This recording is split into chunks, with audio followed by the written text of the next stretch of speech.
Que la paix soit sur vous, chers spectateurs. J'espère que vous vous portez tous bien et que vous êtes en bonne santé par la grâce et la miséricorde d'Allah. Aujourd'hui, nous allons aborder une discussion qui est non seulement fascinante, mais aussi profondément mystérieuse. Il s'agit de ce qui existait avant l'arrivée d'Adam, que la paix soit sur lui, sur la terre. C'est l'histoire de l'ancien chapitre du monde créé par Allah à une époque où les êtres humains n'existaient pas. Nous, en tant qu'êtres humains, nous considérons comme la plus honorable création d'Allah. Mais la vérité est que la terre n'était pas vide avant nous. Allah n'a pas créé cette terre entièrement vide. Au contraire, avant nous, il y avait une autre création, la nation des djinns. Allah les a créés d'une flamme de feu, sans fumée. Alors que l'être humain provient de l'argile, les djinns proviennent du feu. Les djinns étaient une création spéciale.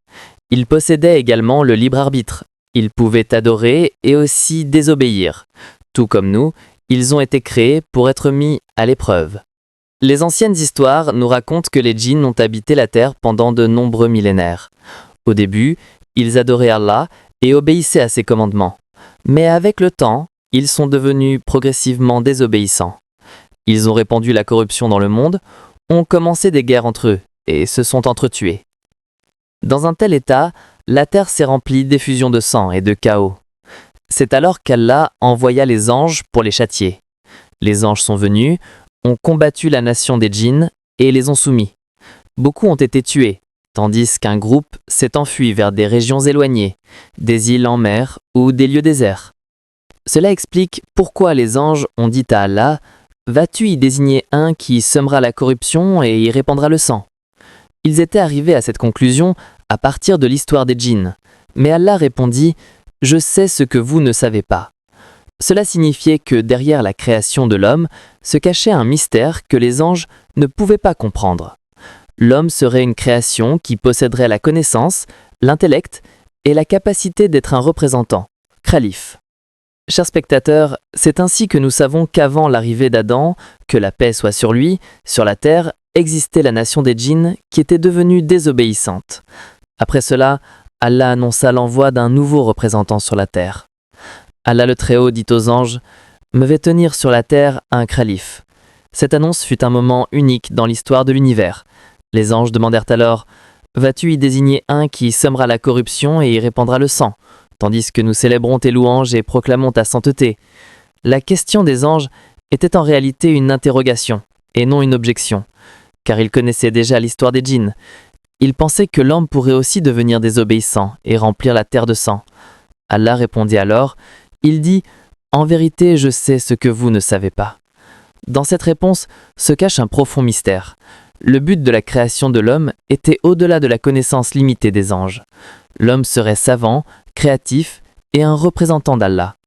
En lui résiderait la capacité d'acquérir la connaissance, le pouvoir de choisir entre le bien et le mal et la responsabilité de gérer la terre en plus de l'adoration d'Allah. Après cela, Allah créa Adam, que la paix soit sur lui. Selon la description du Coran, il l'a créé d'argile. Au début, il y avait de l'argile de différentes couleurs et natures.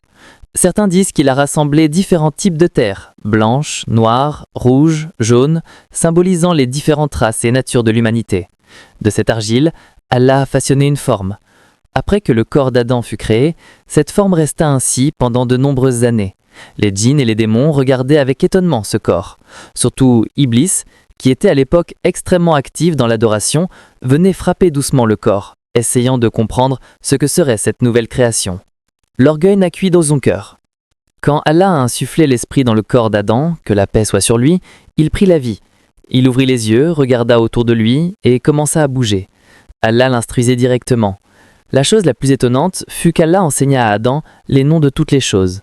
Puis, devant les anges, il demanda « Informez-moi des noms de ceux-là » Les anges répondirent « Gloire à toi, nous n'avons de savoir que ce que tu nous as appris. » Alors Allah dit à Adam « Informez-les » Adam leur dit tous les noms. En voyant cette scène, les anges comprirent que le pouvoir qu'Allah avait donné à l'homme, il ne le possédait pas. L'homme n'allait pas seulement adorer, mais aussi gérer la terre avec la connaissance. Quand Allah le Très-Haut créa Adam, que la paix soit sur lui, et lui insuffla l'esprit, il ordonna aux anges « Prosternez-vous avant Adam ». Cette prosternation n'était pas un acte d'adoration, mais un signe d'honneur et de respect.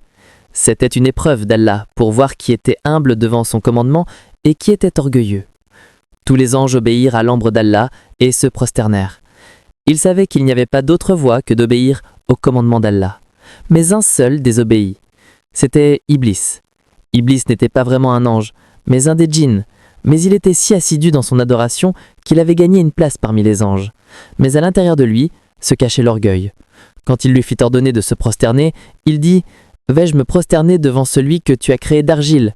Je suis meilleur que lui. Tu m'as créé de feu et tu l'as créé d'argile. » Ce fut sa perte. L'orgueil et l'orgueil le détruisirent. Allah le réprimanda en disant « Descends d'ici, il ne t'appartient pas d'être orgueilleux ici. Sors, tu es certes du nombre des méprisés. » Alors Iblis demanda à Allah un délai. Il dit « Ô mon Seigneur, accorde-moi un délai jusqu'au jour où ils seront ressuscités. » Allah dit « Tu es de ceux à qui délai est accordé. » Suite à cela, Iblis déclara « Je m'assiérai pour eux sur ton droit chemin, puis je les assaillerai de devant, de derrière, de leur droite et de leur gauche, et pour la plupart, tu ne les trouveras pas reconnaissants. » Ainsi, Iblis devint l'ennemi éternel de l'homme. Son but est d'égarer les gens, de les rendre désobéissants à Allah et de les pousser vers l'enfer. D'un autre côté, Allah informa Adam qu'il serait le représentant sur la terre. Il fut honoré par la connaissance. Son statut fut révélé en faisant en sorte que les anges se prosternent devant lui. Mais en même temps, il fut annoncé que l'homme aurait toujours un ennemi éternel, Satan, qui essayerait de le tromper. Chers spectateurs, il y a une leçon pour nous dans cet événement. L'orgueil détruit une personne, l'empêche d'obéir à un commande d'Allah. Comme Iblis, qui avait passé de nombreuses années à adorer Allah, tout fut perdu en un instant d'orgueil. Allah le Très-Haut accorda à Adam une place au paradis. Il vécut dans un environnement rempli de jardins, de fruits, de paix et de tranquillité. Mais comme il était seul, il ressentait une sorte de vide. Allah a créé l'homme comme un être social, donc il avait besoin d'un compagnon. Alors, Allah créa Ève, que la paix soit sur elle, du corps d'Adam. Il est rapporté dans le hadith qu'il a créé de la côte d'Adam, ce qui prouve que l'homme et la femme se complémentent. Après la création de Ève, Adam put surmonter sa solitude. Ainsi commença la famille humaine et la vie sociale. Allah leur permit de jouir de tout, au paradis.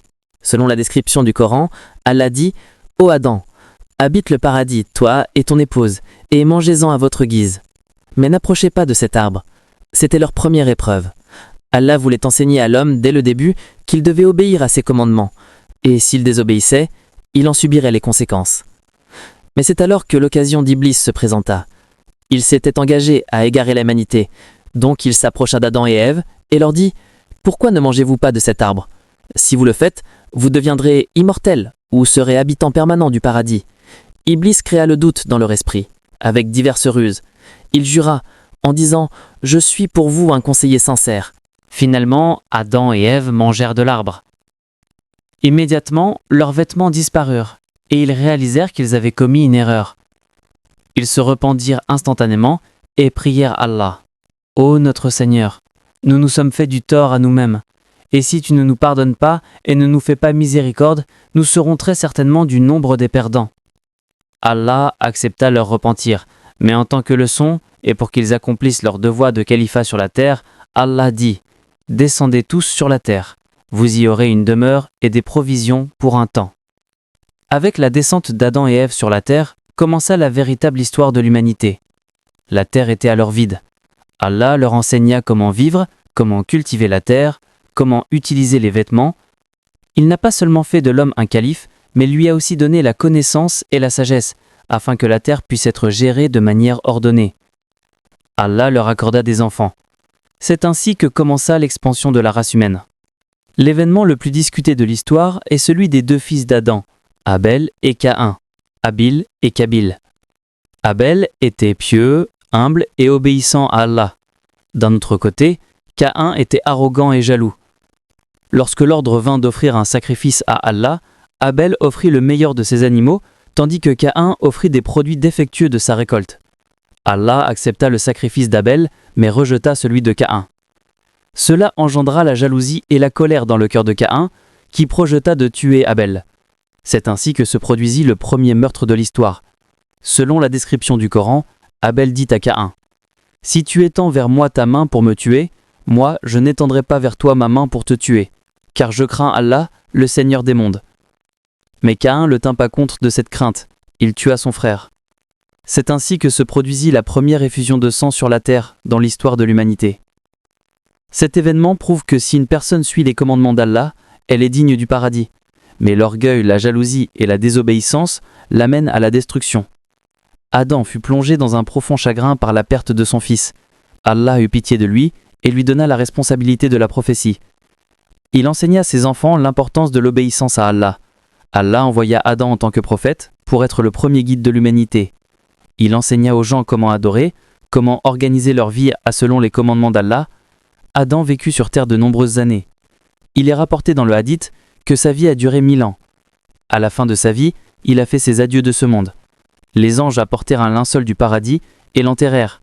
Ce fut le premier service funèbre et le premier enterrement sur la terre. Chers spectateurs, c'est ainsi que l'histoire de l'humanité a commencé. Allah a envoyé l'homme sur la terre en tant que calife. Il lui a donné la connaissance, lui a confié la responsabilité de l'adoration et l'a placé sur le terrain de l'épreuve. Avant l'homme, la terre était habitée par la nation des djinns, qui avait créé le désordre, mais à l'intérieur de l'homme existe une puissance qui fait de lui un représentant spécial d'Allah. Cependant, il a aussi un ennemi, Satana, qui essayera toujours de l'égarer. Cette histoire nous enseigne que l'homme doit se tenir à l'écart de l'orgueil et de la jalousie, doit obéir aux commandements d'Allah et doit établir la paix sur la terre. Telle est la véritable responsabilité de l'homme. Chers spectateurs, ainsi se termine notre vidéo sur ce qui existait avant l'arrivée d'Adam sur la terre et comment l'humanité a commencé.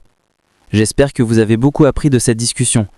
Qu'Allah nous guide tous sur le chemin de la vérité, que la paix et la miséricorde d'Allah soient sur vous.